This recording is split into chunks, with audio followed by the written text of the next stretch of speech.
আসসালামু আলাইকুম। I news বাংলার আন্তর্জাতিক সংবাদে স্বাগতম। ইসরায়েল কাতারে হামলা করার এক সপ্তাহের মধ্যে কাতারের রাজধানী দোহায় আরব লীগের সদস্য দেশগুলোর পাশাপাশি কয়েকটি মুসলিম দেশ সম্মেলন করেছে। 9 সেপ্টেম্বর কাতারে ইসরায়েলের হামলার চালানোকে কেন্দ্র করে মুসলিম বিশ্বের নেতাদের 2 দিনের এই জরুরি সম্মেলনের মূল উদ্দেশ্য গাজায় প্রায় 2 বছর ধরে চলতে থাকা যুদ্ধ এবং চলমান মানবিক বিপর্যয় থামাতে ইসরায়েলকে আন্তর্জাতিকভাবে চাপ প্রয়োগ করা। মধ্যপ্রাচ্যের দেশগুলোর নিরাপত্তা, ইসরায়েলের আগ্রাসনের মতো বিষয়গুলো নিয়েও আলোচনা হয়েছে সম্মেলনে। আর এই সম্মেলন থেকে ন্যাটোর আদলে জয়েন্ট আরব ফোর্সেস বা যৌথ আরব বাহিনী গঠনের তাগিদ উঠে এসেছে বলে খবর প্রকাশ করেছে মধ্যপ্রাচ্য ভিত্তিক সংবাদ সংস্থা। শুরু হওয়া আরব ইসলামিক সম্মেলনে মিশরের president Abdul Fattah al CC এই যৌথ আরব বাহিনী গঠনের প্রস্তাব তোলেন বলে জানা গেছে। এই বাহিনী গঠনের প্রস্তাব করা হয়েছে ন্যাটো জোটের আদলে, অর্থাৎ ন্যাটো জোটভুক্ত প্রত্যেকটি দেশ যেমন জোটের কোনো একটি নিরাপত্তা হুমকির মুখে পড়লে ওই দেশের নিরাপত্তায় সেনা সহায়তা দিতে প্রতিশ্রুতিবদ্ধ। এই যৌথ আরব বাহিনীও সেভাবেই কাজ করবে বলে প্রস্তাব তোলা হয়েছে। আরব দেশগুলোর উপর হামলা হওয়া এবং তাদের নিরাপত্তা হুমকির মুখে পড়ার মতো ঘটনার পাশাপাশি আরব বিশ্বের স্থিতিশীলতা নিশ্চিত ও সন্ত্রাসবাদী হামলা ঠেকানোর মতো বিষয়গুলো নিয়ে এই বাহিনী কাজ করবে বলে প্রাথমিক প্রস্তাবনায় উঠে আসে। সেনা সদস্যের দিক থেকে মধ্যপ্রাচ্য এবং উত্তর আফ্রিকার সবচেয়ে বড় সামরিক শক্তি মিশর চায় কায়রোতে এই বাহিনীর সদর দপ্তর স্থাপন করতে। ন্যাটোর মতো এই বাহিনীতেও বিমান, নৌ এবং স্থল বাহিনী থাকবে বলে প্রস্তাব করা হয় বলে জানা গেছে। সহযোগী দেশগুলোর সেনাবাহিনীর সক্ষমতা এবং আকৃতির উপর নির্ভর করবে কোন দেশ এই বাহিনীতে কতটা অবদান রাখবে।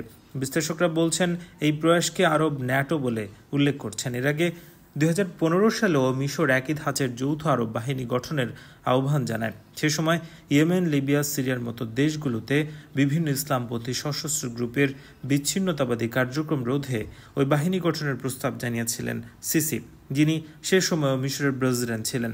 তবে আরবের লীগের বেশ কয়েকটি দেশ সে সময় এই বাহিনী গঠনে আগ্রহী না হওয়ায় শেষ পর্যন্ত এই যৌথ বাহিনী গঠন সম্পন্ন হয়নি। সম্মেলনে উপস্থিত দেশগুলো ইসরায়েলের ওপর আইনি, অর্থনৈতিক এবং কূটনৈতিক চাপ বাড়ানোর জন্য আন্তর্জাতিক সম্প্রদায়ের প্রতি আহ্বান জানিয়ে যৌথ বিবৃতি দিয়েছে। জাতিসংঘ থেকে ইসরায়েলের সদস্য পদ স্থগিত করারও আহ্বান জানানো হয় যৌথ বিবৃতিতে। পাশাপাশি গাজায় জরুরি ত্রাণ সরবরাহ নিশ্চিত করা, গাজার স্থাপনা পুনর্নির্মাণ এবং যুদ্ধাপরাধের দায়ে ইসরায়েলের বিরুদ্ধে আইনি পদক্ষেপ নেওয়ার বিষয়ে উল্লেখ করা হয় যৌথ বিবৃতিতে।